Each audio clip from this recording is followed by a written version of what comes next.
O ministro do Supremo Tribunal Federal, Gilmar Mendes, falou agora há pouco à Globo News. E foi direto. É impossível pensar em anistia para os envolvidos nos atos do 8 de janeiro. A fala vem só 2 dias depois de Jair Bolsonaro levar uma multidão à Avenida Paulista. O objetivo? Pressionar o Congresso pela votação urgente da anistia aos golpistas. Durante a entrevista, Gilmar Mendes não deixou espaço para interpretação. Ele disse: não foi um passeio. Não foi um protesto. Foi um atentado. Uma tentativa de golpe de Estado. E completou: isso não pode ser visto com naturalidade. Democracia não tolera esse tipo de ataque. A mensagem foi clara. Quem tentou derrubar a democracia não pode ser perdoado. As falas do ministro acontecem no momento crítico, em que a base bolsonarista pressiona deputados e senadores a aprovarem uma proposta que perdoa justamente quem tentou atacar as instituições brasileiras. Agora, o STF se posiciona. E o Congresso vai ter que decidir: vai ceder à pressão ou vai respeitar a Constituição?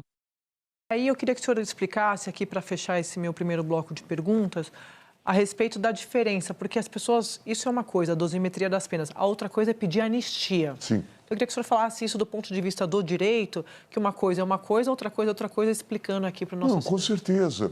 Nós ainda estamos em meio a julgamento. Alguns casos ainda sequer transitaram em julgado, dos casos anteriores, relativos ao 8 de janeiro. E aí, agora que os mentores estão sendo, foram descobertos e estão sendo investigados, a denúncia primeira foi recebida, surge essa ideia da anistia, falando sempre dessas pessoas, não é? Dessas pessoas que estavam nos acampamentos, supostamente pessoas ingênuas e que foram utilizadas. E não faz sentido algum discutir anistia nesse ambiente. E eu acho que os próprios presidentes das duas casas têm consciência disso. Isso seria a consagração da impunidade num fato que foi e é extremamente grave. Não vamos nos esquecer que despretos estavam autorizados a matar o presidente da República, o vice-presidente da República e o ministro Alexandre de Moraes. É disso que nós estamos falando. Estou entendendo, assim, eu entendi do ministro Fux, no pronunciamento dele, que ele defendia a revisão da pena, né? Ele questionou a dosimetria. O senhor está falando em analisar o regime, a forma como essas pessoas vão cumprir a pena. No meu entender, são opiniões divergentes. Mas o ministro Fux diz o seguinte: nós julgamos sob violenta emoção após a verificação da tragédia do 8 de janeiro. Eu entendo que o nós inclui o senhor. E aí eu pergunto, o Supremo julgou sob violenta emoção?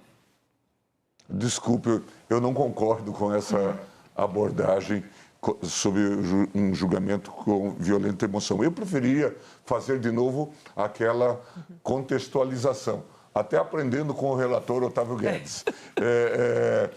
É preciso que a gente principie pelo começo e veja a gravidade desses fatos e saiba avaliar que, pela primeira vez, nós estávamos aplicando essa legislação de defesa do Estado democrático. Houve até discussão no plenário sobre a absorção de um tipo pelo outro ou não, e nós, conscientemente e sem violenta emoção, decidimos que havia o que a gente chama tecnicamente de um cúmulo ou uma acumulação material, de que não haveria a absorção. Então, eu não concordo com esse tipo de análise. E eu acho que o próprio ministro Fux já votou vários casos nessa perspectiva. Mas, de fato, o tema da